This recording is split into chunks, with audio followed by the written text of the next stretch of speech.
அது ஒரு புகைவண்டி நிலையம். அங்கே ஒருத்தர் காலார நடந்து வந்துக்கிட்டு இருந்தார். அவர் தன்னுடைய வீட்டில் உட்காந்து ரொம்ப நேரம் எழுதுவார். எழுதுகிற நேரம் போக மற்ற நேரங்களில் தம்முடைய சொந்த வயல்களில் வேலை பார்ப்பார். அது முடிஞ்சதை என்ன பண்ணுவார்னா, பக்கத்தில் இருக்கிற புகைவண்டி நிலையத்துக்கு போவார். அங்கே கொஞ்ச நேரம் அப்படியே காலார நடந்து வருவார். இது அவருடைய அன்றாட வழக்கம். அன்னைக்கு அது மாதிரி தான் அவர் நடந்து வந்துக்கிட்டு இருக்கிறார். அந்த சமயத்தில் அங்கே நடைமேடையில் ஒரு அம்மையார் நின்றுட்டு இருக்கிறாங்க. இவரை கண்டதும் கையை தட்டி கூப்பிட்டாங்க. இங்கே கொஞ்சம் வர முடியுமா அப்படின்னாங்க. இவர் போனார். என்னங்கன்னு விசாரித்தார். அந்த அம்மையார் விவரம் சொன்னார். ஐயா, நானும் என்னுடைய வீட்டுக்காரரும் இங்கே வந்தோம். அதுவும் நிற்கிதே, அந்த ரயிலில் ஏறி ஊருக்கு போகணும். என்னுடைய வீட்டுக்காரரு அதுவும் அந்த உணவு விடுதிக்கு போயிருக்கார், இன்னும் வரல. அவர் வர்றதுக்குள்ளே ரயில் புறப்பட்டுரும் போல இருக்கு. நீங்கள் ஓடி போய் அவரை அழைச்சிக்கிட்டு வர முடியுமா அப்படின்னு கேட்டாங்க. சரின்னார் இவர். உடனே அந்த அம்மா தன்னுடைய கணவர் எப்படி இருப்பார் அப்படிங்கிற அடையாளங்களை கொஞ்சம் சொல்லி அனுப்புனாங்க. போய் தேடிக்கிட்டு இருக்க வேண்டாமேங்கிறதுக்காக. பார்க்குறதுக்கு இப்படி இருப்பார், இந்த மாதிரி ஆடை அணிஞ்சிருப்பார் அப்படின்னு விவரமாக சொன்னாங்க. அதை அவர் கவனமாக கேட்டுக்கிட்டார். நீங்கள் போய் அழைச்சிட்டு வாங்க, வந்த உடனே உங்களுக்கு உண்டான கூலியையும் கையோடு கொடுத்து விட்றேன் அப்படின்னாங்க அந்த அம்மா. இவர் போனார். அந்த அம்மா சொன்ன அடையாளங்களை வச்சு அவர் வீட்டுக்காரரை கையோட கூட்டிகிட்டு வந்துட்டார். கொண்டுட்டு வந்து அந்த அம்மா கிட்ட ஒப்படைச்சார். உடனே அவரும் ஏற்கனவே சொன்ன பிரகாரம் அவருக்கான கூலி பணத்தையும் கொடுத்தாங்க. அவரும் எதுவும் மறுப்பு சொல்லாமல் அதை வாங்கிக்கிட்டார். வாங்கிக்கிட்டு திரும்பினார். அந்த சமயத்தில் எதிரில் வந்த ஒருத்தர் அவர் அடையாளம் கண்டுபிடிச்சிக்கிட்டார். அவங்க ரெண்டு பேரும் பேசிக்கிறது இவங்க காதில் விழுந்தது. அப்போ தான் இவங்களுக்கு அது புரிஞ்சுது. இவங்க கிட்ட கூலி வாங்கினவர் யாருன்னா, அவர் தான் பேரறிஞர் லியோ டால்ஸ்டாய் அப்படிங்கிறது புரிஞ்சுது அவங்க ரெண்டு பேரும் பேசிக்கிறத வச்சு. ரஷ்ய நாட்டின் மிகப்பெரிய ஞானி லியோ டால்ஸ்டாய், சோவியத் நாட்டின் ஈடு இணையற்ற இலக்கிய மேதை. இது தெரிஞ்ச உடனே அந்த அம்மா அவர்கிட்ட ஓடினாங்க. ஐயா, உங்களுக்காக நான் கூலி கொடுத்தேன், நான் பெரிய தவறு பண்ணிவிட்டேன் அப்படின்னு சொல்லி வருத்தப்பட்டாங்க. பரவாயில்ல, ஆனால் நீங்கள் எனக்கு கொடுத்த கூலி பணத்தை நான் திருப்பி கொடுக்க மாட்டேன். ஏன் தெரியுமா, அது நான் உழைச்சி பெற்ற தொகை அப்படின்னார். யாருக்குமே அதிக மகிழ்ச்சியை தரக்கூடிய பணம் எதுன்னு கேட்டால் அது அவங்க உழைப்புக்கு ஊதியமாக கிடைக்கிற பணம் தான். நம்ம ஆட்கள் சில பேருக்கு உழைக்காம கிடைக்கிற தீய வழியில் வருகிற பணம் கூட மகிழ்ச்சியை கொடுக்கும். ஒரு பெரிய தொழிற்சாலை, அதோட முதலாளி கடுமையான ஒரு கட்டுப்பாடு விதிச்சிருந்தார். அது என்ன கட்டுப்பாடுன்னா, இந்த தொழிற்சாலைக்கு உள்ள யாரும் சிகரெட் பிடிக்கக்கூடாது அப்படிங்கிறது தான். ஒரு நாள் இந்த முதலாளி தன்னுடைய தொழிற்சாலையை சுற்றி பார்த்துக்கிட்டு வரார். அப்போ ஒரு இளைஞன் உள்ள சிகரெட் பிடிச்சிக்கிட்டு இருந்தான். அதை பார்த்து விடுறார். அவ்வளவுதான், அவருக்கு கோபம் வந்துட்டுது. உடனே உதவியாளரை கூப்பிட்டார். அதோ பாரு, அந்த சிகரெட் பிடிச்சிக்கிட்டு இருக்கிறானே, அவன் கணக்கை முடிச்சு வெளியில் அனுப்பி வச்சிரு அப்படின்னு உத்தரவு போட்டார். அது பிரகாரம் உடனே அவனை அழைச்சிட்டு போய் கணக்கு பார்த்து சம்பள பாக்கி அப்புறம் உதவித்தொகை எல்லாத்தையும் மொத்தமாக கையில் கொடுத்து வெளியில் அனுப்பி வச்சுட்டாங்க. அவன் பணத்தோடு வெளியில் வந்தான். ஏதோ யோசனை பண்ணபடியே நின்றுக்கிட்டு இருந்தான். அவன் என்னப்பா யோசிக்கிற அப்படின்னாரு எதிரில் வந்தவர். இவன் சொன்னான், ஒன்றும் இல்லை, என்னோட நண்பன் ஒருத்தனை பார்க்கறதுக்காக உள்ளே போனேன். பேர் என்னன்னு கேட்டுவிட்டு ஒரு 50,000 ரூபா பணத்தையும் கொடுத்து வெளியில் அனுப்பி வச்சுட்டாங்க. அதுதான் ஏன்னு புரியல, யோசனை பண்ணிகிட்டு இருக்கிறேன் அப்படின்னு நானா இவன். அதனால் நாம் உழைச்சி சம்பாதிக்கிற பணம் தான் உயர்வு, சும்மா வர்ற பணம்லாம் மகிழ்ச்சியை தராது அப்படிங்கிறத புரிஞ்சுக்கணும். அப்பேற்பட்ட ஞானி ரஷ்ய மேதை அவர் பாருங்க, அந்த பணத்தை வாங்கின பணத்தை திருப்பி கொடுக்க மாட்டேன்னு விட்டார். ஏன்னா அது உழைத்து பெற்ற தொகை, அதை நான் கொடுக்க மாட்டேன்னார். அதனால நமக்கு செல்வம் சேர்க்கறது பெருசு இல்லை, அந்த சேருகிற செல்வம் நமக்கு மகிழ்ச்சியை கொடுக்கணும். அதுக்கு என்ன வழின்னா, நாம் உழைத்து சம்பாதிக்கணும் அப்படிங்கிறத அதிலிருந்து புரிஞ்சுக்க வேண்டியது ரொம்ப அவசியம். அதனால உழைப்போம் உயர்வோம், இதுதான் வெற்றியின் ரகசியம். அந்த காலத்துல எல்லாம் படிக்கிறதுங்கிறது எப்படி தெரியுமா, குருகுல வாசம் செஞ்சு படிக்கணும். ஆசிரியருங்கிறவர் ஆசிரமத்தில் இருப்பார். அங்க போய் அவருக்கு தொண்டுகள் செய்யணும், துணிகள்லாம் துவைச்சி போடணும், தூங்கும்போது காலை பிடிச்சி விடணும், புழுக்கமாக இருந்தால் விசிறி மட்டை எடுத்து விசிறணும். அப்படியே அப்பப்போ அவர் சொல்லிக் கொடுக்குற பாடத்தையும் கற்றுக்கணும். அவர் சொல்லிக் கொடுக்குற பாடங்களை ஓலைச்சுவடிகளில் எழுதிக்கணும். இதுதான் குருகுல வாசம்ங்கிறது. இப்போ மாதிரிலாம் கிடையாது. ஆக குருகுல வாசம்ங்கிறது மனசையும் பண்படுத்தும், அறிவையும் பண்படுத்தும். அப்படி ஒரு பயிற்சி அது. அந்த காலத்தில் பஞ்சபாண்டவர்கள் ஒரு குருகுலத்தில் படிக்க போனாங்களாம். ஏற்கனவே அங்கே ஒரு 15 பேர் இருந்திருக்கிறாங்க. இவங்களையும் சேர்த்து மொத்தம் 20 பேர். எல்லாரும் ரொம்ப ஆர்வத்தோடு அங்கே தங்கி படிச்சுக்கிட்டு இருக்கிறாங்க. 2 வருஷம் ஓடி போச்சு. எல்லாரும் ஊருக்கு திரும்ப வேண்டிய நேரம். ஆசிரியர் ஒவ்வொருத்தராக கூப்பிட்டார். இது வரைக்கும் என்ன கற்றுக்கிட்ட அப்படின்னு கேட்டார். அவங்க தாங்கள் எழுதி வச்சிருந்ததை சொன்னாங்க, கற்றுக்கிட்டதை சொன்னாங்க. அங்கே படிக்க வந்தவங்க எல்லாருமே புத்திசாலிகள். அது மட்டும் இல்லை, பல பேர் அரச குடும்பத்தை சேர்ந்தவங்க, இளவரசர்களாக வேற இருக்கிறவங்க. அதனால அவங்கக்கிட்ட அபாரமான கல்வி அறிவை எதிர்பார்த்தார். ஒருத்தன் வந்தான், தான் எழுதி வச்சிருந்த சரித்திர பாடம் பூராவையும் படித்து காட்டினான். இன்னொருத்தன் வந்தான், தான் எழுதி வச்சிருந்த பூகோள பாடம் பூராவையும் படித்து காட்டினான். இப்படி ஒவ்வொருத்தராக அவங்க படித்தது என்னங்கிறத படித்து காட்டிவிட்டு போனாங்க. கடைசியாக தர்மர் வந்தார். பேசாமல் நிற்கிறார். தன் கையில் இருந்த ஓலைச்சுவடி கேட்டால் அவர் பிரிக்கவே இல்லை. ஆசிரியர் இவர்கிட்ட தான் அதிகமாக எதிர்பார்த்தார். ஆனால் இவரும் பேசாமல் நின்றுட்டு இருக்கிறார். நீ என்ன கற்றுக்கிட்ட சொல்லு, ஓலைச்சுவடியை பிரித்து படினார் அந்த முனிவர். தர்மர் அசையவே இல்லை. மெதுவாக சொன்னார், ஐயா, நான் கற்றுக்கிட்டது ஒன்றே ஒன்று தான். அதுதான் வாழ்க்கையில் எனக்கு ரொம்ப முக்கியமான பாடமாக அமையும் அப்படின்னார். என்னது, என்கிட்ட 2 வருஷ காலமாக படிச்சு விட்டு கடைசியில் கற்றுக்கிட்டது ஒன்றே ஒன்று தானா அப்படின்னார் முனிவர். அவருக்கு ஒன்றும் புரியல. மற்ற மாணவர்களை விட இவர் பண்புகளில் உயர்ந்தவர், அறிவில் சிறந்தவர், வயசில் முதிர்ந்தவர். இவரே இப்படி சொன்னால் மற்றவங்க நிலைமை என்னத்துக்கு ஆறுது? அவங்க ரொம்பவும் கெட்டு போயிடுவாங்களே அப்படின்னு அவர் யோசனை பண்ணார். தர்மா, நல்லா யோசனை பண்ணி பதில் சொல்லு. 2 வருஷமா நீ கற்றுக்கிட்டது என்ன அப்படின்னு தானே நான் கேட்குறேன். அதை கொஞ்சம் யோசனை பண்ணி சொல்லுன்னார் முனிவர் கொஞ்சம் கோபமா. தர்மர் முகத்தில் எந்த மாறுதலுமே இல்லை. இல்லையா, 2 வருஷமா நான் கற்றுக்கிட்ட முக்கியமான பாடம் ஒன்றே ஒன்று தான்னார். இப்போ அந்த முனிவருக்கு கோபம் அதிகமாக வந்துடுச்சு. ஏன்பா, உனக்கு வெக்கமா இல்லையா? உன்னை விட வயசில் குறைஞ்சவங்க எவ்வளவு பாடம் கற்றுக்கிட்டு இருக்கிறாங்க, எவ்வளவு விரிவாக அவங்க படித்து காட்டினாங்க. நீயும் கூட நிறைய குறித்து வச்சிருக்கிற போல இருக்க, அதை ஏன் பிரித்து படிக்கக்கூடாது அப்படின்னார். ஐயா, நான் சொல்கிறது உங்களுக்கு ஏமாற்றமாக இருந்தால் என்னை மன்னிக்கணும். நான் ரொம்ப முக்கியமாக கற்றுக்கிட்டு இருக்கிறது ஒன்றே ஒன்று தான், மற்ற எதையும் சொல்கிறதுக்கு விரும்பலைன்னார். மாணவர்கள்லாம் சிரிச்சுட்டாங்க. முனிவருக்கு கோபம் அளவுக்கு மீறி வந்துட்டு ஓங்கி அரைஞ்சு விட்டார் தர்மரை அவர் கன்னத்தில். தர்மர் கண்ணை செவந்து போட்டுது, கண்கள் கலங்கி போச்சு. ஆனாலும் அவர் அமைதியை இழக்கலை, தலை குனிஞ்சு நிற்கிறார். இவருடைய புடிவாதம் முனிவருக்கு இன்னும் ஆத்திரத்தை உண்டாக்கி விட்டது. இன்னொரு கண்ணத்திலே அரைஞ்சார். எல்லாரும் பயந்து போய் அமைதியாக நின்றுட்டு இருக்கிறாங்க. முனிவர் கத்துறார், அப்படி நீ கற்றுக்கிட்ட அந்த முக்கியமான பாடம் தான் என்ன, அதையாவது சொல்லு அப்படின்னார்.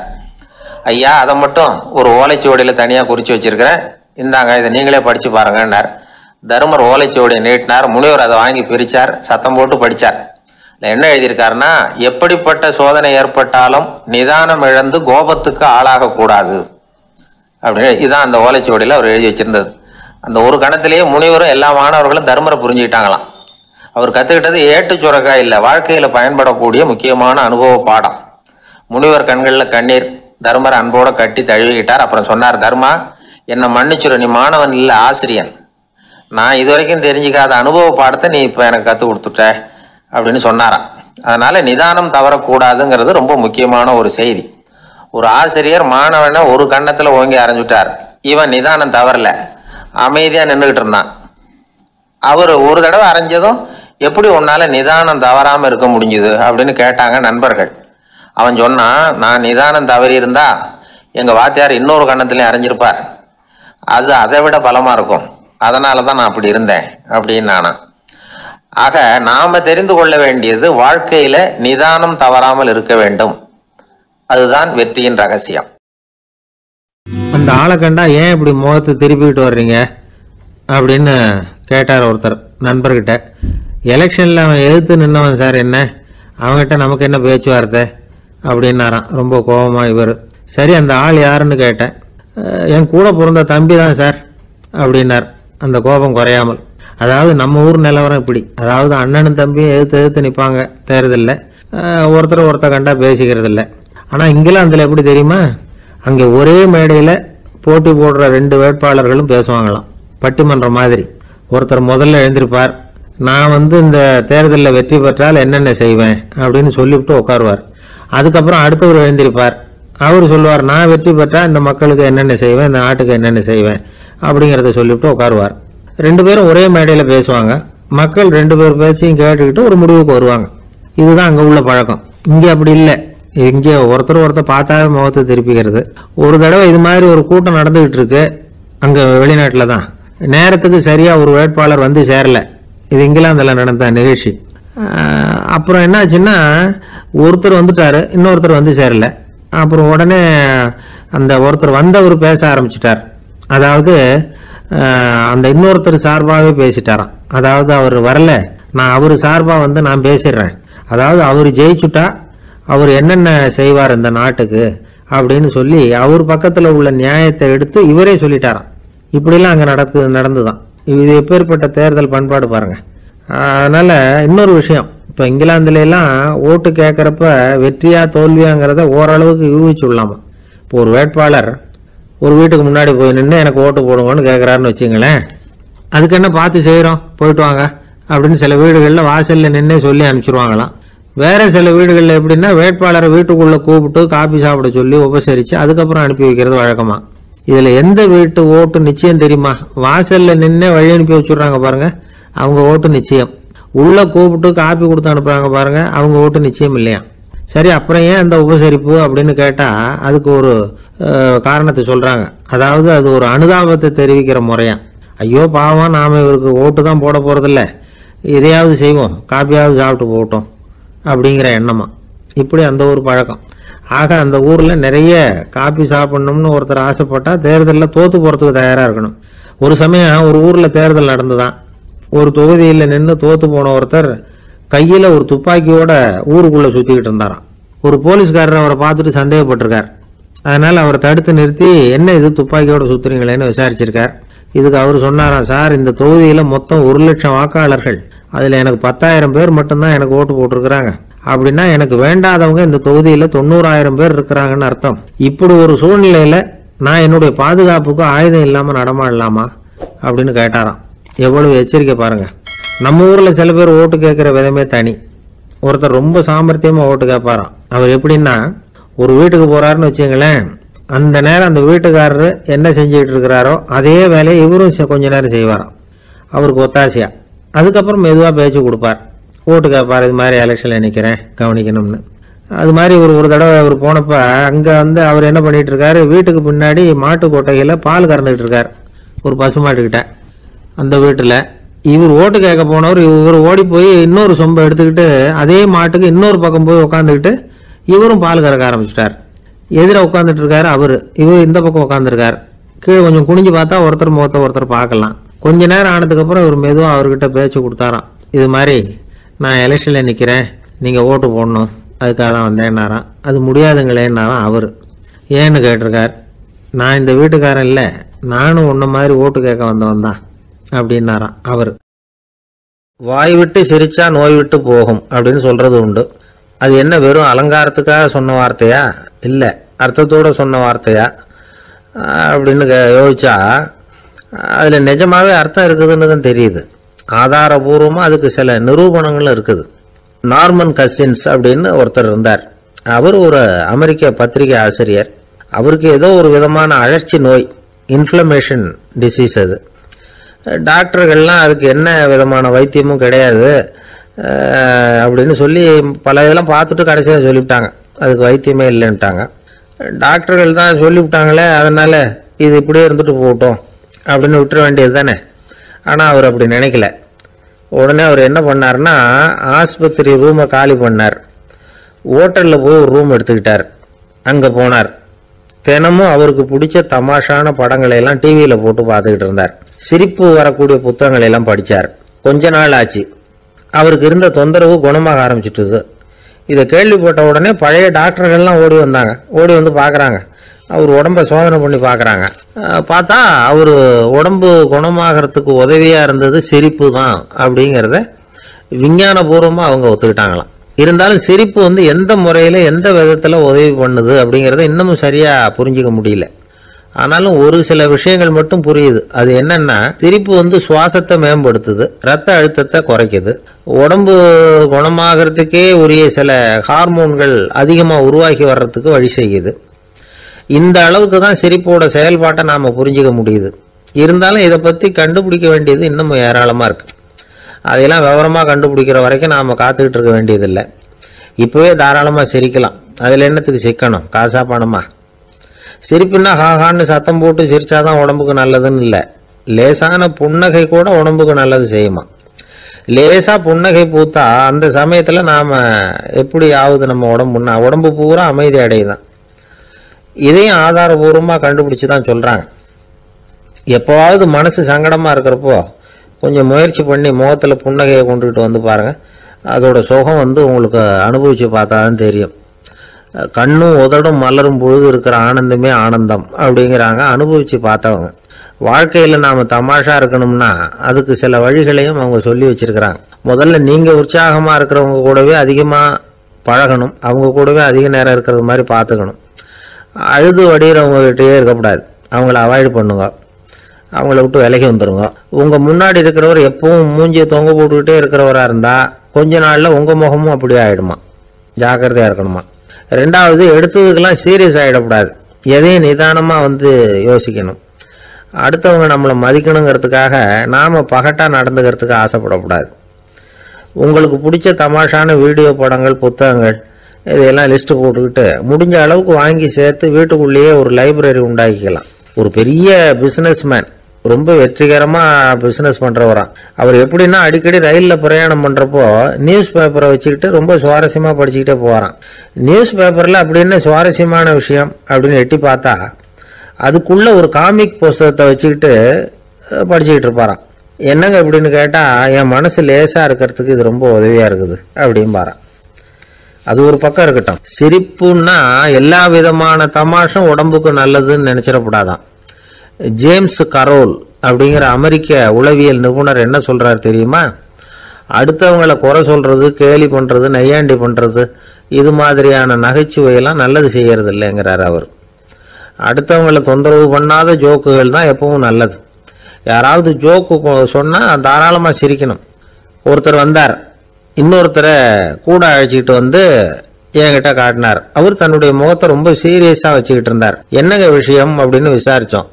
வந்தவர் எங்களை பார்த்து சொன்னார், சார் இவர் கூட ஒரு பெரிய ப்ராப்ளம்னார். என்னன்னு, ஏதாவது ஒரு ஜோக்கு சொன்னால் உடனே சத்தம் போட்டு சிரிக்க ஆரம்பிச்சுடுறார் சார் அப்படின்னார். ஜோக்கை கேட்டுட்டு சிரிக்க ஆரம்பித்தா அது ப்ராப்ளம் இல்லையே அப்படின்னு சொன்னோம். சிரிக்க ஆரம்பிக்கிறது ப்ராப்ளம் இல்லை சார், ஆனால் அப்படி ஆரம்பிக்கிற சிரிப்பை அதுக்கப்புறம் நிறுத்தவே மாட்டேங்கிறார். நாள் கணக்கில் அது பாட்டு போயிட்டு இருக்கு, அதுதான் ப்ராப்ளம் அப்படின்னார் அவர். ஒரே ஒரு ஊரில் ஒரு ராஜா இருந்தாராம். அவர் நிறைய சம்பாதிக்கணும்னு திட்டம் போட்டார். தனக்காக சம்பாதிக்கணும்னு நினைக்கல, தன்னுடைய நாட்டுக்காக சம்பாதிக்கணும் அப்படின்னு நினைச்சார். அரசாங்க கருவூலத்தில் கையிருப்பு குறைச்சலாக இருந்தது. மக்கள்கிட்ட வரி விதிச்சாகணும், வேற வழி இல்லை. ஆனாலும் அந்த ராஜா வந்து மக்கள் கஷ்டப்படக்கூடாது அப்படின்னு நினைக்கிறவர். மக்கள் வந்து வரியையும் கட்டணும், அதே நேரத்தில் அவங்க சிரமப்படவும் கூடாது. இதுக்கு தகுந்த மாதிரி ஒரு திட்டம் போட்டார். அது பிரகாரம் என்ன பண்ணார்னா, அந்த நாட்டில் ஒரு 3 பெரிய குளங்களை தோண்டினார். அது நிறைய தண்ணீரை நிரப்புனார். அதுக்கப்புறம் எங்கேயோ தேடி பிடிச்சி 3 விதமான மீன்களை கொண்டுகிட்டு வந்தார். அந்த 3 குளங்கள்லையும் விட்டார். அதை ஒவ்வொரு குளத்துலேயும் ஒவ்வொரு விதமான மீன்கள். அந்த மீன்களுக்கு அபூர்வமான ஒரு சக்தி உண்டு. அது எப்படின்னா, அந்த குளத்தில் குளிக்க வர்றவங்களுக்கு அந்த மீன்கள் கடிக்கும்போது வலி ஏற்படுறதில்ல. அதுக்கு பதிலாக மகிழ்ச்சி நிறைந்த ஒரு இனிமையான உணர்வை அவங்க வந்து அனுபவிச்சாங்க. அது எப்படின்னா, இந்த முதல் குளத்தில் இருந்த மீன்களால் கடிக்கப்படும் போது ஒரு விதமான இன்ப மயக்கத்தில் திளைச்சிருக்கிறது மாதிரி உணர்வு. இந்த 2வது குளம் இருக்க, அதில் இருக்கிற மீன் கடிச்சதுன்னு வைங்க, மக்களுக்கு எப்படி இருக்கும்னா கால்களே தரையில் படாமல் அப்படியே ஆகாயத்தில் மிதக்கிறது மாதிரி ஒரு உணர்வு. அதை அனுபவிக்கிறாங்க. 3வது குளத்தில் இருக்கிற மீன் கடிச்சதுன்னா அவங்கெல்லாம் அப்படியே கோடீஸ்வரராக மாறிட்டதாக ஒரு உணர்வு. அதை வந்து அவங்களால அனுபவிக்க முடியுது. இப்படி ஒரு அபூர்வமான மீன் அது, அந்த 3 வகை. இப்படி இருந்தால் மக்கள் வந்து அந்த குளங்களில் வந்து குளிக்கிறதுக்கு ஆசைப்படாமல் இருப்பாங்களா? அதனால் கூட்டம் கூட்டமாக வந்து அலமோத ஆரம்பிச்சிட்டாங்க. ஒவ்வொரு குளத்தின் கரையிலேயும் கியூ வரிசையில் வந்து நிற்க ஆரம்பிச்சிட்டாங்க. அந்த நாட்டு மன்னர் என்ன பண்ணாருன்னா, ஒவ்வொரு குளத்தங்கரையிலையும் ஒரு ராஜாங்க அதிகாரியை உட்கார வச்சார். டிக்கெட்டை அடித்து கொடுத்தார். குளிக்க வர்றவங்க கிட்ட ஒரு குறிப்பிட்ட தொகையை கட்டணமாக வசூலிக்க ஆரம்பித்தார். அவ்வளவுதான். அரசாங்க கருவூலம் நிரம்ப ஆரம்பிச்சுட்டுது. ராஜாங்கத்துக்கு தேவையான பணம் கிடைச்சிட்டுது. இது ஒரு கதை. இதை பற்றி என்ன நினைக்கிறீங்க? அதாவது மக்களுக்கு சுமை தெரியாமலே வரி வசூல் பண்ணுறது நல்லது தானே அப்படின்னு நினைப்பீங்க. ஆனால் இன்றைக்கும் உலகத்தில் பல அரசாங்கங்கள் இதே மாதிரி 3 குளங்களை வெட்டி வச்சிருக்குது. மக்களும் அதில் வந்து குளிச்சுக்கிட்டு தான் இருக்கிறாங்க. அது எப்படிங்கிறீங்களா? அந்த முதல் குளம் தான் சினிமா தியேட்டர். அதில் குளிக்கிறவங்க தான் ஒரு விதமான இன்ப மயக்கத்தில் தெளிச்சிருக்கிறது மாதிரியான உணர்வை அனுபவிக்கிறவங்க. 2வது குளம் தான் சாராய கடை. இந்த குளத்தில் குளிக்கிறவங்க தான் கால்களே தரையில் படாமல் ஆகாயத்தில் மிதக்கிறது மாதிரி உணர்வை அனுபவிக்கிறவங்க. 3வது குளம் லாட்ரி டிக்கெட். இதில் குளிக்கிறவங்க தாங்கள் வந்து அப்படியே கோடீஸ்வரர்களா மாறினது மாதிரி ஒரு உணர்வு, அதை அனுபவிக்கிறவங்க. இன்றைக்கி பல நாடுகள் இந்த குளங்களை பயன்படுத்திக்கிட்டு தான் வராங்க. ஒரு பூவில் வந்து வண்டு வந்து உட்காருது. அதில் இருக்கிற தேனை வந்து வண்டு எடுக்குது. இந்த சமயத்தில் அந்த பூவுக்கு வலிக்குமா? அதுக்கு வலிக்கிறது இல்லை. அந்த பூவோட மலர்ச்சியும் வளர்ச்சியும் குன்றி போகிறதும் கிடையாது. ஒரு ராஜா மக்கள்கிட்ட வரி வசூல் பண்ணும் பொழுது மக்களுக்கு சிரமமும் தெரியக்கூடாது, அதே நேரத்தை அதனால் அவங்க வாழ்க்கையும் கெட்டு போயிடக்கூடாது. அது மாதிரி வரி வசூல் பண்ணணுமா. இது வந்து காளிதாசனின் ரகுவம்சத்தில் காணப்படுகிற ஒரு கருத்து. ஒரு சின்ன குழந்தை தவறுதலாக ஒரு 25 காசு நாணயத்தை மூழ்கி விட்டுது. காசு வயத்துக்குள்ளே போயிட்டுது. அந்த குழந்தையோட தாய் உடனே குழந்தைய தூக்கிட்டு ஆஸ்பத்திரிக்கு புறப்பட்டாங்க. அப்போ அந்த பக்கமாக ஒருத்தர் வந்தார் தெருவில். என்ன விவரம்னு கேட்டார். இவங்க சொன்னாங்க, குழந்தை காசை முழுங்கிட்டுது, அதுதான் அவசரமாக ஆஸ்பத்திரிக்கு தூக்கிட்டு ஓடுறேன் அப்படின்னாங்க. அவர் வந்தவர் சொன்னார், கவலைப்படாதம்மா, உடனே இப்படி கொடுங்க குழந்தைய அப்படின்னு கையில் வாங்கினார். ஒரு கையில் அந்த குழந்தையோட கால் 2ஐயும் பிடிச்சி தலைகீழாக தூக்கி பிடிச்சார். இன்னொரு கையால் அந்த குழந்தையோட வயத்தில் குறிப்பாக ஒரு இடத்துல அப்படியே தேடி அந்த சுட்டு விரலால் ஒரு இடத்துல பொட்டுன்னு தட்டினார். உடனே காசு அந்த குழந்தையோட வாய் வழியாக வெளியில் வந்து வந்துட்டுது. காசை எடுத்துக்கிட்டு இருந்தாங்கம்மா உங்கள் குழந்தை அப்படின்னார். ரொம்ப நன்றிங்க, நிச்சயமாக நீங்கள் ஒரு டாக்டராக தான் இருக்கணும், என்னுடைய யூகம் சரிதானே அப்படின்னாங்களாம் அந்த அம்மா. அதுக்கு அவர், இல்லைங்க, நான் ஒரு இன்கம் டேக்ஸ் ஆஃபீஸர், வருமான வரி அதிகாரி அப்படின்னு சொல்லிவிட்டு போனாராம். ஒரு ஆள் அசையாமல் கிடக்கிறார். அவர் இருக்காரா போயிட்டாராங்கிறத எப்படி முடிவு பண்ணுறோம்? அவர் மூக்குக்கு முன்னாடி புறங்கையை வச்சு பார்க்குறோம், மூச்சு வருதா இல்லையா அப்படிங்கிறத கண்டுபிடிக்கிறதுக்காக. மூச்சுங்கிறது அவ்வளவு முக்கியமான ஒரு விஷயம். சுவாசம் இல்லைன்னா எதுவுமே இல்லை. நம்ம பூமி இருக்க அது கூட சுவாசிக்குதுங்கிறத சோவியத் விஞ்ஞானிகள் கண்டுபிடிச்சிருக்கிறாங்க. பூமிக்கு மேலே இருக்கிற மண் அடுக்கில் காற்றில் உள்ள ஆக்சிஜன் ஆக்சிகரணம் அடையுது அப்படின்னு தான் இதுவரைக்கும் எல்லாரும் நம்பிக்கிட்டு இருந்தாங்க. ஆனால் இப்போ என்ன கண்டுபிடிச்சிருக்கிறாங்கன்னா, அந்த ஆக்சிஜன் பூமிக்குள்ளே 1 கிலோமீட்டர் ஆழம் வரைக்கும் ஊடுருவி போகுதான். பூமிக்குள்ளே 2 பக்கமும் பல கிலோமீட்டர் வரைக்கும் பரவுதான். பூமிக்குள்ளே இருக்கிற நீர்நிலை அடுக்குகள் தான் நுரையீரல் செய்கிற வேலையை செய்யுதான். நம்ம உடம்புல நுரையீரல் இல்லைன்னா ஒன்றும் நடக்காது. ஒரு மரத்தை தலைகீழாக தொங்க போட்டால் எப்படி இருக்கும் அப்படி யோசிச்சு பாருங்கள். அப்படி தான் இதுவும், நுரையீரலும் அப்படி தான் இருக்கும். வலது பக்கம் ஒன்று, இடது பக்கம் ஒன்று. வலது பக்கம் நுரையீரல் கொஞ்சம் பெருசாக இருக்கும், நுட்பமான நரம்பு குழாய்கள் அதில் இருக்கும். கோடிக்கணக்கான நுண்ணிய குழாய்களை வந்து வச்சுக்கிட்டு தான் அது வேலை செய்யுது. 25 கோடி குழாய்கள் இருக்கும். அதை அப்படியே முழுசாக பிரித்து பரப்புனா ஒரு டென்னிஸ் கோர்ட்டில் பாதி பரப்பளவு இருக்குமா. நுரையீரல் நிறம் வந்து கருஞ்சிவப்பு தான். புகை அதிகமாக உள்ளே போச்சுன்னா அது கருப்பாயிடுது. காற்றுல உள்ள பிராணவாயுவை இது இழுத்து எடுத்துக்கிட்டு ரத்தத்தை சுத்தப்படுத்துகிற முக்கியமான வேலையை இது செய்யுது. அசுத்த காற்றை வெளியில் அனுப்பி வச்சுருது. ஒருத்தர் வேகமாக ஓடி வரார், அவருக்கு மூச்சு இறைக்கும். பயங்கரமாக எதையாவது பார்த்து விடுறார், உடனே மூர்ச்சி ஆகிடுவார். இது மாதிரி சமயங்களில் வேறு எந்த தூண்டுதலும் இல்லாமல் நுரையீரல் தானாகவே இயங்கும். இப்படி ஒரு அவசியம் ஏற்படுறப்போ இயக்கத்தை தூண்டி விடுற முக்கியமான இணைப்பு மூளைக்கு கீழே முதுகு எலும்புக்கு மேற்பகுதியில் இருக்குது. அது உடனே சுவாசத்துக்கு அவசர உதவியை கொடுக்குது. இப்போ ஒருத்தர் பேசாமல் உட்காந்துருக்கார். இந்த சமயத்தில் அவருக்கு 1 பங்கு காற்று தேவைப்படுதுன்னு வச்சுக்கோங்க. அவர் எழுந்திரிச்சு நடக்கும் பொழுது 1.5 மடங்கு தேவைப்படும். ஓடினார்னா 3 மடங்கு தேவைப்படும்.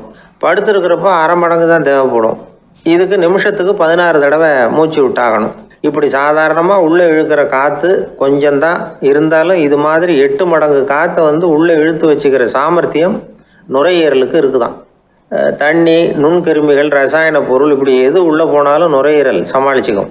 30 வருஷமாக விடாத புகை பிடிக்கிறவர் தொடர்ந்து உள்ளே அனுப்பி வைக்கிற புகையை கூட சமாளிக்குதுன்னா பார்த்துங்களேன். உள்ளே போகிற புகை நுட்பமான சுவாச முடிச்சுகளை அழிச்சு விடுது. கறி புகை அது மேலே படிஞ்சு உபயோகம் இல்லாமல் பண்ணிவிடுது. ஆனாலும் தேவைக்கு அதிகமாக 8 மடங்கு கூடுதலாக சுவாச முடிச்சுகள் நம்ம உடம்புக்குள்ளே இருக்கிறதுனால சமாளிக்க முடியுது. சமாளிக்க முடியலன்னா சில சமயம் மூச்சு திணறும். அதை ஒரு எச்சரிக்கையாக எடுத்துக்கிட்டு புகை பிடிக்கிற பழக்கத்தை விட்டுடணும். அதுதான் நல்லது. ஆனால் அப்படி யார் விடுறது? இணை பிரியாத 2 நண்பர்கள் இருந்தாங்களாம். 2 பேரும் விடாமல் சிகரெட்டு குடிக்கிறவங்க. அதில் ஒருத்தன் செத்து போட்டான். இன்னொருத்தன் அதுக்கப்புறம் 2 சிகரெட்டாக குடிக்க ஆரம்பித்தானான். ஏன் இப்படி பண்ணுறேன்னு கேட்டிருக்காங்க. நான் ஒரு சிகரெட்டு தான் குடிக்கிறேன், செத்து போன என்னுடைய ஃப்ரெண்டு இருக்கானே செத்து போனவன், அவனுக்காக இன்னொரு சிகரெட்டு குடிக்கிறேன் அப்படின்னு நானா. இது ரொம்ப ஆபத்து, விட்டுடு அப்படின்னு சொல்லியிருக்காங்க.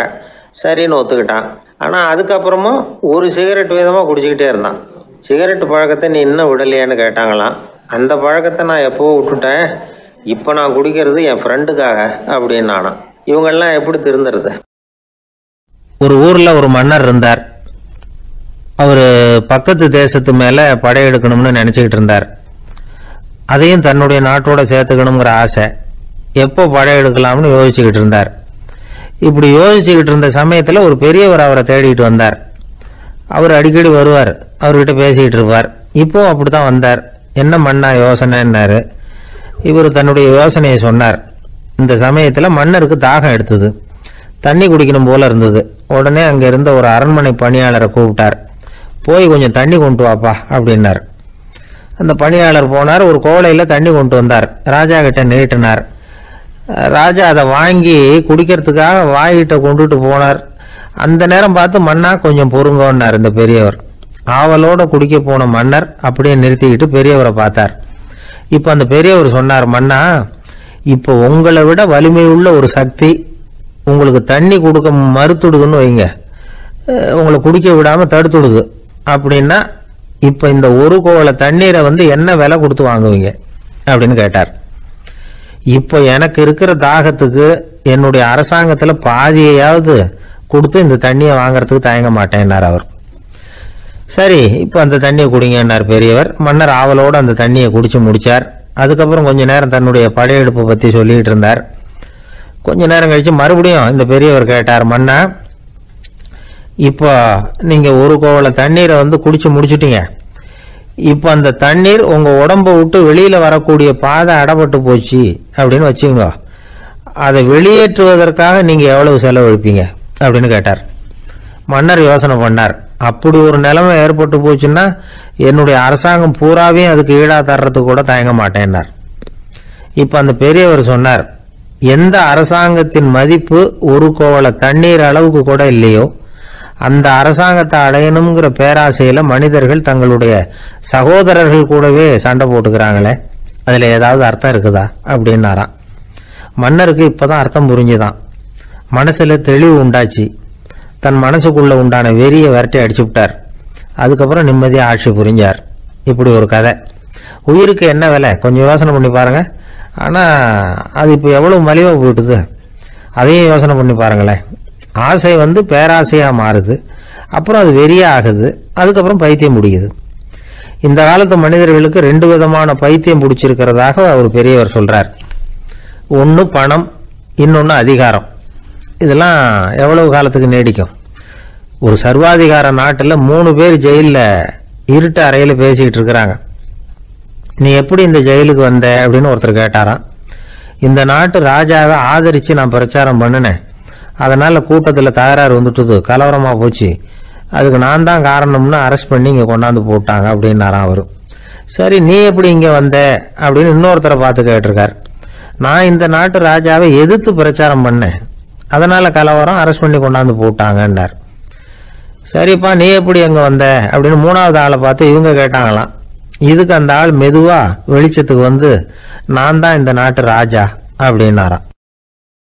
ஒரு ஆள் இருந்தார். விலங்குகள் பேரில் அவருக்கு ரொம்பவும் பிரியம். அதனால தன்னுடைய வீட்டில் ஒரு நாயை வளர்த்தார். அதே மாதிரி கழுதையையும் வளர்த்தார்.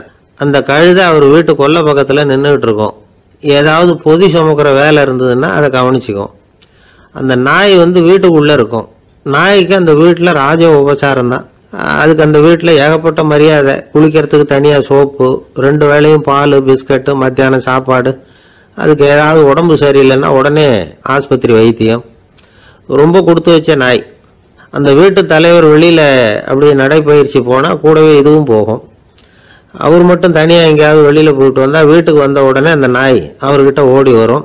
அப்படியே எழும்பி முன்னங்கால் 2ஐயும் அவர் தோள் மேலே போட்டுக்கும். அவர் சிரிச்சுக்கிட்டே தலையில் செல்லமாக தட்டுவார். அவர் ஈசி சேரில் சாஞ்சிக்கிட்டு டிவி பார்ப்பார், பேப்பர் படிப்பார். அப்போலாம் அந்த நாய் அவருடைய காலடியில் படுத்துக்கும். அப்போ கூட அவர் தலையை செல்லமாக தடவி கொடுப்பார். அந்த நாய் படுக்கிறதுக்குன்னே ஒரு மெத்தை, சில சமயம் அது அங்கே இருக்கிற மேஜை நாற்காலி மேலே கூட ஏறி விளையாடும். சோபாவில் ஏறி உட்காந்துக்கும். இவ்வளவு செல்வாக்காக வளர்ந்தது அந்த நாய். இதையெல்லாம் அந்த கழுதை பார்த்துக்கிட்டே இருக்குது கொல்லை பக்கத்துல இருந்து. பார்த்துட்டு அது யோசிக்க ஆரம்பிச்சுதான், என்ன இது, இந்த வீட்டில் நாம தான் கழுதையாக உழைக்கிறோம், பொதி சுமக்கிறோம், நமக்கு ஒரு நல்ல சாப்பாடு கிடையாது, படுக்கை கிடையாது, ஒரு நாளாவது நம்ம தலையையோ முதுகையோ தடவி கொடுத்தது கிடையாது. ஆனால் அந்த நாய் இந்த வீட்டுக்காக ஒரு துரும்ப கூட அசைச்சது இல்லை. அதை போய் இந்த வீட்டில் உள்ளவங்க இப்படி தலையில் வச்சு தாங்குறாங்களே அப்படின்னு யோசிச்சுதான் அந்த கழுதை. ரொம்ப நேரம் யோசிச்சுட்டு அதுக்கப்புறம் ஒரு முடிவுக்கு வந்திருக்குது. சரி, இனிமேல் நாமளும் அந்த நாய் மாதிரியே நடந்து பார்ப்போம், அது மாதிரியே பிஹேவ் பண்ணுவோம், அப்போவாவது நமக்கும் அந்த மரியாதை கிடைக்குதா பார்க்கலாம் அப்படின்னு ஒரு திட்டம் போட்டுது மனசுக்குள்ள. உடனே அந்த திட்டத்தை செயல்படுத்தவும் ஆரம்பிச்சது. அதாவது அந்த வீட்டில் அந்த நாய் என்னென்ன செய்யுதோ அதையெல்லாம் இதுவும் செய்ய ஆரம்பிச்சுட்டுது. அந்த வீட்டு எஜமான் எங்கேயோ வெளியில சுத்திவிட்டு ரொம்ப அசந்து போய் வீட்டுக்கு திரும்பி வந்துகிட்டு இருந்தான். உடனே இந்த கழுதை என்ன பண்ணுச்சு தெரியுமா, அவங்ககிட்ட ஓடி போச்சு. ஓடி போய் அந்த நாய் என்ன பண்ணுமோ அது மாதிரியே பண்ணிச்சு. அதாவது அந்த ஆள் தோல் மேல தன்னுடைய முன்னங்கால் 2ஐயும் தூக்கி போட்டுவிடுது. அந்த ஆள் பயந்து போயிட்டான். அவனுக்கு ஒன்றும் புரியல, இது ஏன் இப்படி பண்ணுதுன்னு கொஞ்சம் ஒதுங்கி நின்னான். இது அவனை சுத்தி சுத்தி வருது, நாய் மாதிரி வாழை ஆட்டிக்கிட்டே சுத்தி சுத்தி வருது கழுதை. அவன் கிடுகிடுன்னு வீட்டுக்குள்ள ஓடினான். இதுவும் பின்னாடியே ஓடிச்சு. அங்கே போய் நாய் மாதிரியே மேஜை நாற்காலி மேலே ஏறி குதிச்சு விளையாட ஆரம்பிச்சுட்டுது. சோபாவில் ஏறி உட்காருது. மேஜையில் இருந்த சாமான்லாம் கீழே விழுந்து உடையுது. கழுதை மேஜை மேலே ஏறி குதிச்சா என்னத்துக்கு ஆகும்? அந்த ஆள் பார்த்தான், சரி இந்த கழுதைக்கு என்னமோ ஆயிட்டுது அப்படின்னு முடிவு பண்ணான். ஒரு நல்ல கயரா பார்த்து கொண்டான்னா அது கால்லையும் கழுத்துலையும் கட்டினான். தரன்னு இழுத்துட்டு போனான். அடிச்சு கொல்லை பக்கத்தில் கட்டி போட்டுட்டான். அண்ணன் ஆகாரம் எதுவுமே கொடுக்கல, பட்னி போட்டுட்டான். இப்போ அந்த கழுதை யோசனை பண்ணி பார்க்குதான், என்ன இது, நம்ம எஜமானுக்கு இன்னைக்கு என்ன ஆயிட்டுது இப்படி? அந்த நாய் பழகிறது மாதிரி தானே நாமளும் பழகணும். ஆனால் இந்த மனுஷன் நாயை அடிக்கல, ஆனால் நம்மளை அடிக்கிறான். இப்படி கொண்டாந்து கட்டி போட்டானே, என்ன காரணமா இருக்கும் அப்படின்னு யோசனை பண்ண ஆரம்பிச்சுட்டு தான் அந்த கழுதை. எதுக்கு இந்த கதைன்னா, இது மாதிரியே நாம கூட சில சமயம் யோசிக்கிறது உண்டாம். இயல்புல இருந்து மாறி நடக்க ஆரம்பிச்சிட்டோம்னா பல சமயங்கள்ல இப்படி யோசிக்கிறது மாதிரி தான் ஆயிடும். அதனாலதான் ஒரு மனுஷன் எப்படி நடந்துக்கணுமோ அப்படி நடந்துகிட்டாதான் நமக்கு மரியாதை. வெறி நாய் கடிச்சுட்டா மனுஷன் அது மாதிரியே ஆயிடுறான். பாத்தீங்களா, அவனோட இயல்பு மாறி போடுது. ஒருத்தனை பார்த்து இன்னொருத்தன் கேட்டானா, வெறி நாய் ஒன்று உன்னை கடிச்சுட்டா நீ என்ன பண்ணுவே அப்படின்னு கேட்டிருக்கான். நான் உடனே பேப்பரும் பேனாவும் கேட்பேன் நானா இவன். ஏன் உயில் எழுதுறதுக்கான்னு கேட்டிருக்கான் அவன். இல்லை, நான் யாரையெல்லாம் கடிக்கணும்னு ஒரு லிஸ்ட் தயார் பண்ணணும்ல, அதுக்காக அப்படின்னு நானும். ஒரு நண்பர் ஆனந்தமா சிகரெட் பிடிச்சிக்கிட்டு இருந்தார். இந்த பழக்கத்தை விட்டுவிடுங்களேன் அப்படின்னு சொல்லி பார்த்தோம். விட்டுவிடலாம்னு தான் பார்க்குறேன், ஆனால் முடியலையேன்னார். மனசு வச்சா எல்லாம் முடியும் அப்படின்னோம்.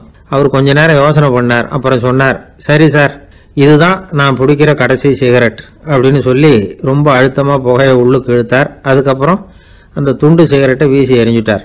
ஒருத்தர் இது மாதிரி தீர்மானம் பண்ணி தன்னுடைய கடைசி சிகரெட்டை தூக்கி எறிஞ்சுட்டாருன்னா அது ஒரு பெரிய விஷயம்தான். அதுக்கு பிறகு அவர் உடம்புல படிப்படியா என்னென்ன மாற்றங்கள் நடக்கும் அப்படிங்கிறத பத்தி ஒரு விவர பட்டியலே வெளியிட்டு இருக்கிறாங்க. அது என்ன விவரம் தெரியுமா? ஒருத்தர் புகைப்பிடிக்கிற பழக்கத்தை நிறுத்துறாருன்னு வச்சுங்க. அப்படி அவர் நிறுத்தின 20 நிமிடங்களுக்குள்ள உயர் ரத்த அழுத்தம், உடல் வெப்பம், நாடி துடிப்பு இதெல்லாம் சரியான நிலைமைக்கு வந்துருதான். 8 மணி நேரத்துக்குள்ள இந்த ஸ்மோக்கர்ஸ் பிரீத் அப்படிங்கிற தன்மை மறைஞ்சிருதான். ரத்தத்துல உள்ள கார்பன் மோனாக்சைடு அளவு குறையுதான். ஆக்சிஜன் அளவு கூடுதான். சரியான அளவுக்கு வந்துருதான். ஒருத்தர் கடைசி சிகரெட்டை தூக்கி எறிஞ்சுட்டாருன்னா 24 மணி நேரத்துக்குள்ள மாரடைப்பு ஏற்படுறதுக்கான வாய்ப்பு குறைஞ்சுடுதான். 48 மணி நேரத்துக்குள்ள உணர்வு நரம்புகளின் முனைப்பகுதிகள் மறுபடியும் ஒன்று சேர்ந்துருதான். அதனால நாக்கு சுவை உணர்வு, மூக்கின் முகரும் சக்தி இதெல்லாம் வந்து மேம்படுதான், நல்ல நிலைமைக்கு வந்துடுதான். சிகரெட்டை நிறுத்தின 3 நாளுக்குள்ள மூச்சு விடுறது சுலபமாயிடுதான். இப்படி அவங்க பட்டியல் நிறைய சொல்றாங்க. 2 அல்லது 3 மாசத்துக்குள்ள என்ன ஆகும் தெரியுமா, ரத்த ஓட்டம் வந்து மேம்படுது, நடக்கிறது சுலபமாயிடுது. நுரையீரல் கொள்ளளவு 30% அதிகரிக்குது. 1லிருந்து 9 மாசத்துக்குள்ள சுவாச குறைபாடுகள் நீங்குது. நுரையீரல்ல இருக்கக்கூடிய இந்த அசுத்தம் வடிகட்டும் திசுக்கள் சரியா வேலை செய்ய ஆரம்பிச்சிருது. 1 வருஷத்துக்குள்ள இந்த இதய அழுத்த நோய்க்கான வாய்ப்பு பாதியா குறைஞ்சிருது. இந்த சிகரெட்டை நிறுத்தின 5 வருஷத்துக்குள்ள ஒரு நாளைக்கு 1 பாக்கெட் சிகரெட் பிடிக்கிறவர்கள்ல நுரையீரல் புற்றுநோயினால சாகிறவர்கள் எண்ணிக்கை பாதியா குறைஞ்சிருது. புற்றுநோய் செல்கள் வந்து சீரமைக்கப்படுது. ஆக ஒருத்தர் புகைக்கிறத விட்டுணும்னு தீர்மானம் பண்ணி தன் கையில் இருக்கிற சிகரெட்டை இதுதான் கடைசின்னு சொல்லி தூக்கி எறிஞ்சுட்டா அதுக்கப்புறம் படிப்படியா இவ்வளவு நன்மைகளும் மாற்றங்களும் ஏற்படுறதாக இந்த அமெரிக்கன் கேன்சர் சொசைட்டி தெரிவிச்சிருக்குது. அதனால புகைப்பழக்கம் உள்ளவங்க இதெல்லாம் கொஞ்சம் யோசிச்சு பார்த்து அந்த பழக்கத்தை விட்டு விடுறது ரொம்ப நல்லது. ஆனா அதையெல்லாம் நாம சொன்னா யாரு கேட்கறாங்க. என்னுடைய நண்பர் ஒருத்தர் புகைப்பழக்கம் உள்ளவர், அவர் என்கிட்ட சொன்னார், சார் சிகரெட் பிடிக்கிற பழக்கத்தை விட்டு விடுறது என்னை பொறுத்த வரைக்கும் ஒன்றும் பெரிய கஷ்டமான செயல் இல்லை, அது ரொம்ப சுலபம் அப்படின்னார். எப்படி சொல்றீங்கன்னு கேட்டேன். நான் ஏற்கனவே 20 தடவை அந்த பழக்கத்தை விட்டுருக்கேன் சார் அப்படின்னார் ரொம்ப பெருமையா. குடும்பத்தில் வந்து அப்படிலாம் இருந்து சமாளிக்கிறாங்க. குடும்பத்தில் ஒருத்தர் அனுசரிப்பு தன்மைங்கிறது ரொம்ப அவசியம். கணவன் மனைவின்னா அனுசரித்து போகணும்னு சொல்லுவாங்க. அதாவது ஒரு கணவன் அதுக்காக தான் அந்த காலத்துல எல்லாம் ஒரு வீட்டுக்கு வந்து மாப்பிள்ளை தேடுறதுங்கிறது ஒரு பெரிய குடும்பத்தை நிர்வகிக்கிற அளவுக்கு ஒரு கணவனாக வரக்கூடிய எப்படி இருக்கணும் அப்படின்னா, அந்த காலத்தில் புலி வேட்டைக்கு போகணும். ஒரு பொண்ணுக்கு மாப்பிள்ளை தேடுறதுன்னா நம்ம தமிழ் பழக்கம் என்னன்னா, காட்டுக்கு போய் ஒரு புலியை வேட்டையாடிட்டு வரணும். அந்த புலி பல்லு அல்லது நகத்தை கொண்டுட்டு வரணும் அந்த இளைஞன். அதை வந்து வீட்டில் கொடுப்பான். அதை தான் கட்டி அதை வந்து இதாக கட்டுவாங்க, மாலையாக போடுவாங்க, தாலியாக கட்டுவாங்க. அதாவது வீரம் இருக்கா பையனுக்குன்னு பார்ப்பாங்க. ஒரு பொண்ணு வேணும்னா நீ முதல்ல வீட்டுக்கு பொண்ணு கேட்க போகக்கூடாது, காட்டுக்கு போகணும், போய் புளியை கொண்டு வா, அதுக்கப்புறம் தான் உனக்கு பொண்ணு அப்படின்னு சொல்லுவாங்க. இப்போலாம் ஏன் போகிறது இல்லைன்னா, இப்போலாம் ஒருத்தனை வந்து காட்டுக்கு போய் புலிப்பல் கொண்டு வான்னா புலி தான் மாப்பிள்ளையாக வரும். அதனால தான் இப்போ போகிறதில்ல யாரும் காட்டுக்கு. அப்போ வந்து பெண்களும் வந்து ரொம்ப வீரமாக இருந்தாங்க. பெண்கள் மூலம் அந்த காலத்தில் எப்படின்னா, முறத்தாலேயே புலியை துரத்துவாங்களாம். நம்ம பழைய பாட்டில எல்லாம் பார்த்துருப்பீங்க, முறத்தால் புலியை விரட்டினாங்கன்னு வரும் பழைய பாட்டை. ஒரு அந்த அளவுக்கு பெண்களுக்கு வீரம். இப்போ கல்யாணம் ஆகி இந்த காலத்தில் ஒரு கணவனை வந்து விரட்டிட்டு வந்தாங்களாம் முறத்தை எடுத்துக்கிட்டு. ஒரு மனைவி அவன் பயந்துட்டு வெளில ஓடி வரான், பின்னாடி முறத்தை எடுத்துகிட்டு அந்த அம்மா ஓடி வருது. இவனை தனியாக பிடிச்சி கொண்டு போய், என்னப்பா இந்த மனைவிட்டு இப்படி பயந்து ஓடி வரையே, முறத்தால் துரத்துறா இப்படி வரையே அப்படின்னு தான் அவன் அப்படியே தடுமாறிட்டு, அதெல்லாம் ஒன்றும் இல்லை, அவன் என்ன புலியாக நினைக்கிறா அப்படின்னு ஒரு பெருமையாக சொல்லிட்டானான். அந்த காலத்தில் புலியை தான் முறத்தால் விரட்டினாங்க, இப்போ புருஷனை விரட்டுறாங்க அப்படின்னு சொல்லி. அப்படி அந்த காலத்தில் வந்து கணவனுக்கு ஒரு குடும்பத்தை நிர்வகிக்கிற திறமை இருக்கா, உடல் வலிமை தான் முக்கியம். இப்போ கூட மதுரை பக்கத்தில் ஐயாவுக்கு தெரியும், அந்த இளவட்டக்கல்லுன்னு ஒரு ஊருக்கு ஊர் எல்லையில் கிடக்கும். ஊர் எல்லையில் ஒரு பெரிய கல் கிடக்கும். அந்த ஊருக்கு பொண்ணு கேட்க போகிறவங்க அந்த கல்லை தலைக்கு மேலே தூக்கி காட்டணும், அப்படியே தூக்கி தலைக்கு மேலே வசதி கீழே போடணும். அந்த வலு இருந்தால் தான் நீங்கள் அந்த ஊருக்குள்ளேயே போகலாம், பொண்ணு கேட்கறதுக்கு போகலாம். இல்லைன்னா நீ திரும்பி போக வேண்டியதான். அந்த வலிமை இருக்கா மாப்பிள்ளைன்னு பார்க்குறாங்க. இளவட்டக்கல்லுன்னு பேர். அப்போ என்ன பண்ணாங்கன்னா, ஒரு 1000 வருஷத்துக்கு முன்னாடி அந்த கல்லை தலைக்கு மேலே தூக்கி கீழே போடுவாங்களாம். ஒரு 500 வருஷத்துக்கு முன்னாடி அப்படி கொஞ்சம் தூரம் இடுப்பு அளவுக்கு தூக்கி கீழே போட்டுக்கிட்டு இருந்துருக்குறாங்க. அதுக்கப்புறம் ஒரு 100 வருஷத்துக்கு முன்னாடியெல்லாம் அப்படி முழங்கால அளவுக்கு அப்படி தூக்கி போட்டால் போகிறோம்னு வச்சுருந்தாங்களாம். இப்போ நான் அந்த ஊருக்கு என் கூட பழனிசாமின்னு ஒருத்தர் இருக்கார். அவர் போய், உனக்கு எப்படிப்பா இந்த ஊரில் கல்யாணம் ஆச்சு அப்படின்னா, இப்போலாம் நாங்கள் தொட்டு கும்பிட்டா போகிறோம், அதை அசைக்கிறது கூட இல்லை. அப்படி ஆகிட்டுது. ஒரு குடும்பத்தை கணவனாக வரப்போகிறவனுக்கான தகுதி அந்த காலத்தில் அப்படி இருந்துதான். அப்படி வந்து கணவன் வந்து தேர்ந்தெடுக்கிறது, குடும்ப தலைவனை தேர்ந்தெடுக்கிறது ஒரு பெரிய காரியம். ஒரு பெரிய செல்வந்தர் போட்டி வச்சாராம், ஒரு நீச்சல் குளம், அதில் யார் வேணாலும் குதித்து அந்த பக்கம் போய் கரையேறலாம். அந்த நீச்சல் குளத்தில் விஷப்பாம்புலாம் கிடக்கு. யார் துணிஞ்சி அந்த விஷப்பாம்பு இருக்கிற குளத்தில் குதித்து அந்த பக்கம் போய் கரையேறானோ அவனுக்கு ஒரு 100 ஏக்கர் நிலம் கொடுப்பேன், அது வேண்டான்னா ஒரு 1000 ஆடு கொடுப்பேன், அதுவும் வேண்டான்னா என் பொண்ணை கொடுப்பேன் அப்படின்னு போட்டி வச்சார். அதான் மாப்பிள்ளையை தேர்ந்தெடுக்கிறதுக்கு அவர் ஒரு வழி, நீச்சல் குளத்தில் குதிச்சு கரையேறணும். இப்போ அந்த ஊரில் இருக்கிற இளைஞர்கள்லாம் வந்து பார்க்குறாங்க, அந்த குளத்தில் குதிக்கணும்னு. ஆனால் குளத்தில் ஒரே விஷப்பாம்புலாம் கிடக்கு. என்ன பண்ணுறதுன்னு பார்த்தா யாருமே குதிக்கிறதுக்கு தைரியம் வரல. திடீர்னு ஒருத்தன் துணிஞ்சு குதிச்சான். படபடன்னு அடிச்சுட்டு போய் அந்த பக்கம் கரையிட்டான். கரையிறோடனே பரவாயில்லையே ஒரு ஆள் வந்துட்டான்னு சொல்லி அவனை அந்த இளைஞனை போய் பிடிச்சிட்டு வந்தாங்க. அந்த பெரியவர் கேட்டார், ஏப்பா இவ்வளவு பெரிய விஷப்பாம்பெல்லாம் கிடக்கிற நீச்சல் குளத்தில் நீ துணிஞ்சு குதித்து கரையேறி இருக்கிற, உனக்கு என்ன 1000 ஏக்கர் நிலம் கொடுத்துருவா, 100 ஏக்கர் நிலம் கொடுக்கவா சொல்கிறபடி அப்படின்னா வேண்டாம் சார்ன்றான். ஓஹோ அப்படின்னா ஒரு 1000 ஆடு வேணுமா உனக்கு அப்படின்னா அதுவும் வேண்டாம் சார். ஓ அப்படின்னா என் பொண்ணு வேணுமா அப்படின்னா அதுவும் வேண்டாம் சாருங்கிறான். அப்புறம் எதுக்குடா குதிச்சுன்ட்டு என்ன உனக்கு என்ன தான் வேணும் அப்படின்னு கேட்டிருக்காரு. என்னை எவன் பிடிச்சி தள்ளி விட்டவன்னு தெரியணும் அப்படின்றான். அதுக்காக அவன் பார்த்துருக்கான். அப்படி இருந்தால் தான் துணிச்சல் வரும் இந்த காலத்தில். எதுக்கு இவ்வளவு சங்கடம்லாம் வச்சாங்கன்னா, ஒரு குடும்பத்துக்கு தலைவராக வர வேண்டிய ஒரு ஆள், கணவனாக இருக்க வேண்டியவனுக்கு துணிச்சல் இருக்கா, தைரியம் இருக்கா அப்படிங்கிறது பார்க்கறதுக்காக இப்படிப்பட்ட தேர்வு முறைகள்லாம் வச்சுருந்தாங்க அந்த காலத்துலலாம். இப்போலாம் கல்யாணம் பண்ணுறது ஆளுக்கு நேரில் பார்க்காமலே கூட கல்யாணம் நடக்குது இன்டர்நெட்டில். இப்போ சர்டிஃபிகேட் கேட்குறாங்க, நோய் நொடி இல்லாமல் இருக்காரா பார், காட்டுக்கெலாம் போக வேண்டாம், நேராக ஆஸ்பத்திரிக்கு போய் ஒரு சர்டிஃபிகேட் வாங்கிட்டு வா, உனக்கு ஒன்றும் வியாதி இல்லைன்னு ப்ரூவ் பண்ணு, அதுக்கப்புறம் பார்த்துக்கலாம், மற்றதை பேசுவோம் அப்படின்னு சொல்லி அப்படி இருக்குது நிலைமை. அதனால் குடும்பத்தில் அந்த கணவனாக இருக்கிற வேண்டியவனுக்கு பொறுப்பு அதிகம். ஏன்னா எல்லாத்தையும் அனுசரித்து போக வேண்டியது அவன் தான்.